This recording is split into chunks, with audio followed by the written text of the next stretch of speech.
Hari ini kita akan membahas mengenai gizi tepat jantung sehat. Wih, nggak main-main pemirsa. Yang bakal ngobrol sama kami, beliau ini adalah Presiden Vegan Society of Indonesia dan juga Presiden dari World Vegan Organization. Ada Dr. Susianto. Apa kabar? Baik. Waduh, ini Presiden loh ini. Aduh, ini ngomongin soal gizi, ngomongin soal jantung. Ceritain dulu deh, ini kaitannya gimana? Nah, tentunya gizi ini kaitannya dengan penyakit yang disebabkan oleh kurang gizi atau dengan kelebihan gizi. Dan dua-duanya kita sebut malnutrisi. Nah, hari ini kita akan bicara masalah gizi kaitan dengan jantung. Ya. Jadi ada kaitan yang erat sekali antara pola makan dengan kesehatan jantung. Dan banyak penelitian yang sudah kita baca ya, baik itu dari luar negeri maupun dalam negeri, plant-based diet itu bisa reduce heart disease risk sampai 40%. 40%? Jadi pola makan berbasis nabati atau diet nabati atau yang kita sebut diet vegan dalam bahasa komunitas, penelitian terakhir atau sensus terakhir, survei terakhir, sekitar 25% dari total penduduk Amerika yang usia produktif dari belasan tahun sampai 30-an tahun itu adalah menganut pola makan berbasis nabati. Nah, di sini kita lihat di Indonesia tahun-tahun mungkin 98 gitu ya. Kita lihat indikator rumah makan aja. Rumah makan vegetarian atau sudah vegan. Banyak ya. Dulu kita 50. Susah sekali. Kita 50. Betul. Itu se-Indonesia loh itu. Hanya 50. Betul. Sekarang sudah 2000-an. Yang penting adalah bahwa di sini sangat signifikan sekali dengan pola diet nabati, sayur-sayuran, buah-buahan, kacang-kacangan, biji-bijian, umbi-umbian, bisa jamur-jamuran. Pokoknya apapun yang ditanam. Iya, yang dari tumbuhan, bukan dari hewan. Ya, Dengan plant-based diet. Tapi Diet warna nabati. pengaruh? Warna pengaruh Iya, nggak sih? warna justru dianjurkan bervariasi. Oke. Dengan bervariasi warna akan mencukupi semua kebutuhan gizi. Jadi sejak tahun 93 4 sel 5 sempurna sudah nggak diajarkan lagi dari udah nggak ada revisi. 4 sel 5 sempurna. Jadi nggak ada istilah minum susu sebaik 5 sempurna tuh nggak ada teori begitu lagi di konsep gizi seimbang yang baru dari Kemenkes ya. Tahun 2017 keluarlah konsep yang paling baru isi nih. piringku. Isi Tidak pakai piringku. porsi tapi pakai bagian. Gimana tuh? Sepertiga isi piring kita adalah makanan pokok. Dan makanan pokok tidak wajib makan nasi. Tidak wajib nasi. Kita bisa diversifikasi makanan pokok. Dan itu sepertiga. Dan itu nabati kan? Ya. Makanan pokok. Kemudian sepertiga lagi sayur-sayuran. Seperenam buah-buahan juga nabati. Hingga seperenam itu lauk pauk. Kalau kita mau bagi menjadi 1/12 nabati, 1/12 hewani. Kalau saya hitung 1/12 kira-kira 8%. Jadi anjuran daripada Kemenkes ya, dalam hal ini Direktorat Promosi Kesehatan tentang isi piringku berarti 100% dikurangi 8% berarti berapa? 92% isi piring kita itu harus nabati. Tapi kalau kita bicara mengenai kemudian penyakit jantung sendiri, kalau dilihat dari ini kan ada... Coba dong diajarin nih, Baik. Pak Dokter, makanan apa, gizi apa yang baik untuk jantung kita? Betul. 40% bisa turunkan resiko penyakit jantung dengan pola diet nabati, atau plant-based diet atau vegan diet. Nah, manfaat sayuran di sini bisa kita lihat, ini kan adalah bisa berpengaruh positif kepada 4 faktor risiko penyakit jantung, seperti tekanan darah tinggi. Dan itu bisa diturunkan, dinormalkan dengan sayur-sayuran buah-buahan yang tinggi kalium. Kita tahu kalium menurunkan dan natrium malah kebalikan. Kemudian kolesterol tinggi itu juga faktor risiko penyakit jantung koroner. Dan kita melihat banyak sekali zat-zat gizi, fitokimia, antioksidan ya di dalam makanan-makanan nabati bisa menurunkan kolesterol. Level kolesterol dalam darah. Kemudian aterosklerosis kan penyumbatan atau kita sebut penebalan dinding pembuluh darah.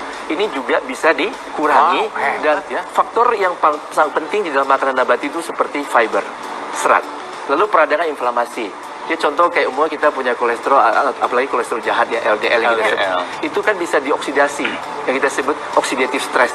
Jadi ini ada Profesor Colin Campbell, beliau terkenal sekali dengan penelitiannya di China, maka buku ditulis China Study, itu 30 tahun dia meneliti hubungan pola makan dengan penyakit degeneratif, salah satunya adalah jantung koroner. Termasuk kanker. Itu rendah sekali kejadian pada kelompok yang konsumsi nabatinya tinggi dibandingkan yang konsumsi hewaninya tinggi. Dan kita kan potensinya besar juga ya di Besar, Indonesia kita ya. negara agraria. Segala ada. Sayur-sayuran banyak, buah-buahan banyak. Betul. Ya. Pak Dokter, tipsnya apa saja nih? Ya, makanan yang bisa kita konsumsi untuk gizinya tepat supaya jantung kita sehat. Baik, asik. Jadi secara umum tadi sudah saya jelaskan, untuk memenuhi kebutuhan gizi kita itu memang harus gizi imbang. Yang ada 4 kelompok tadi. Itu makanan pokok, sayur-sayuran, buah-buahan, dan lauk pauk. Untuk khusus kepada tip-tip untuk jantung sehat, itu kita mengutamakan sayuran hijau. Di sini ada yang kita sebut sebagai kelompok sayuran hijau dan kelompok sayuran cruciferous. Di sini ada brokoli, itu termasuk cruciferous. Kemudian kembang kol atau cauliflowers ya. Kemudian juga ada yang kubis ya bahasa Indonesia atau kol ya. Dan cabbage itu ya bahasa Inggrisnya. Dan kemudian ada jenis lagi sayur-sayuran lain seperti okra, bayam, bahkan daun katuk, Kemudian apalagi daun singkong yang kita sering dengar ya. Iya. Daun kelor yang sekarang lagi sangat populer karena Daun gizinya sangat kelor? luar biasa. Oh ya? Termasuk Wow. sawi ya. Jadi sawi ini kan ada istilah lain bok choy ya. Ini juga tinggi sekali kadar-kadar gizi yang bagus termasuk antioksidan dan apa yang kita sebut fitokimia atau phytochemical yang bisa baik untuk kesehatan jantung. Tidak semua orang bisa mengkonsumsi sayuran kalau tanpa diolah dulu. Cara Baik. makannya bagaimana yang baik? Begini, memang sebetulnya sebaiknya kita konsumsi sayur buah itu yang bisa mentah itu hanya sayur dan buah. Oh. Sisanya yang sumber karbohidrat, kemudian apa lagi? Protein, ya itu sebaiknya kita, atau lemak, sebaiknya kita masak. Walaupun pengolahan makanan ada caranya, mulai dari yang sehat sampai yang paling tidak sehat.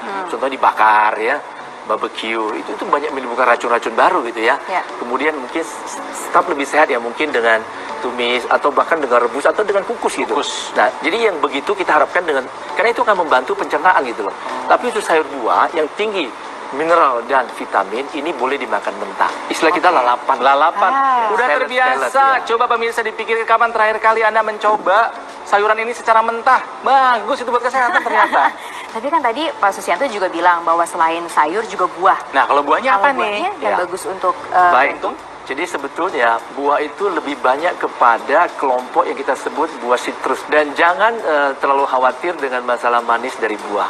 Pertama dia alamiah, dan kalau kita makan buah secara utuh, di situ kan ada juga serat. Jadi bukan dalam bentuk jus yang terpisah. Jadi ada istilah jus sama blender ya, tahu kan? Iya. Blender sama juicer. Ya. Kalau jus itu memang kita ambil sarinya saja. Kemudian beberapa serat kasarnya itu akan Malah terpisah. dibuang, ya. Tapi kalau di blender, lagi istilah Semuanya. sekarang apa istilahnya? Smoothie. Smoothie. Nah, itulah semua ada di dalam. Dan ini sangat bagus untuk orang yang meningkatkan asupan gizi. Contoh orang yang kurang gizi. Jadi dianjurkan dalam bentuk smoothie karena apa? Semua gizi masuk, tapi dia bisa intake atau asup lebih banyak ketimbang dia makan buah Makan utuh atau buahnya. buah potong itu cepat kenyang kan? Karena serat itu bikin cepat kenyang, Iya, bukan iya, tahan iya, lapar iya, gitu. iya, iya. Jadi bagus sekali untuk diet sebetulnya. Jadi pengen selesai syuting pengen langsung ke pasar beli sayuran sama buah nih. makan lalapan lagi kita kan. Jadi kita kan cukup banyak di Indonesia ya. Iya, iya. Dari jeruk, kemudian Iya, betul orange, sekali. kemudian lime, apa itu jeruk nipis, Iya. Lemon. kemudian apalagi lemon ya. Bangsa agraris nggak perlu impor sayur Betul. sama buah berlimpah, tinggal Benar. masalahnya mau mulai atau tidak. Betul. Mau tanya lagi Pak Susianto, masih ada tipsnya nggak? Oh iya. Masih ada? Oh, tunggu dulu, tunggu dulu. Masih ada, masih ada. Masih banyak tips untuk Anda bagaimana gizi tepat untuk jantung sehat Anda. Kami akan segera kembali saat lagi tetaplah di Go Healthy, cara tepat Hidup sehat. Pemirsa, kembali lagi di Go Healthy, cara tepat hidup sehat. Kita lagi membahas mengenai gizi yang tepat untuk kesehatan jantung Anda. Iya, jantung ini kan organ tubuh kita yang nggak pernah berhenti bekerja, ya. Jadi jantung akan berhenti bekerja, artinya ya hidup itu juga akan berhenti bekerja. Udah ada 2 tips tadi ya yang diberikan ya. Betul, ya. Yang pertama mengenai sayur-sayuran hijau. Yang kedua adalah buah-buahan sitrus. Tapi ada yang lainnya. Iya. Nih, ini pasti mudah dilakukan tinggal mau atau tidak. Sayuran hijau gampang, di pasar banyak. Lalapan juga sering. Buah-buahan sitrus juga gampang, mau atau tidak. Ya, berikutnya apa lagi nih? Ya, Dr. Sujanto. Baik. Jadi selanjutnya kita ada tentang buah-buahan juga. Masih buah-buahan Jadi juga. kita ada bicara buah kelompok yang namanya citrus ya. Citrus. Ya. Lalu ada yang namanya buah beri. Ya. Dan Oh. buah beri ini memang dalam penelitian antioksidannya tinggi banget. Oke, buah beri. Oh. Dan sodium dari dan semua gula. yang kita cerita tadi tentang masalah buah-buahan, tentunya kita anjurkan buah-buahan dan sayur-sayuran yang alamiah dan utuh, whole food. Dalam pengertian bukan sudah diawetkan atau bahkan dibikin jus yang kemudian dicampur gula lagi, tambahan gula. Karena apa? Karena gula asli daripada buah itu kita nggak usah terlalu khawatir, karena itu gula alamiah, fruktosa. Ya, dan di situ kan buah utuh juga mengandung serat, ya, sehingga GI-nya nggak terlalu tinggi, glycemic index. Yang kedua, kita kalau bicara tentang sayur buah secara utuh alamiah, itu kadar natriumnya biasanya rendah. Jadi Iya. hindari yang sudah dicampur dengan garam. Kita lihat yang selanjutnya adalah omega 3. Jadi omega 3 di sini kalau kita lihat sebetulnya dalam biji rami atau istilah bahasa Inggrisnya kan flaxseed ya.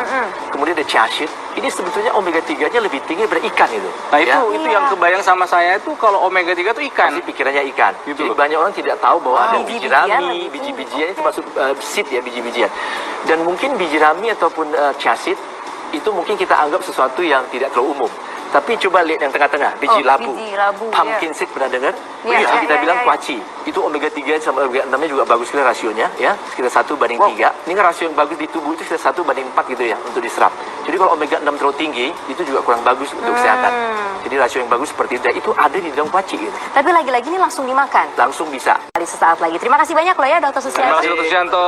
Nanti saya boleh Baik. tanya-tanya ya soal Silakan, planning. silakan. Welcome, welcome. Pak Ulu masih sama kami di sini ya.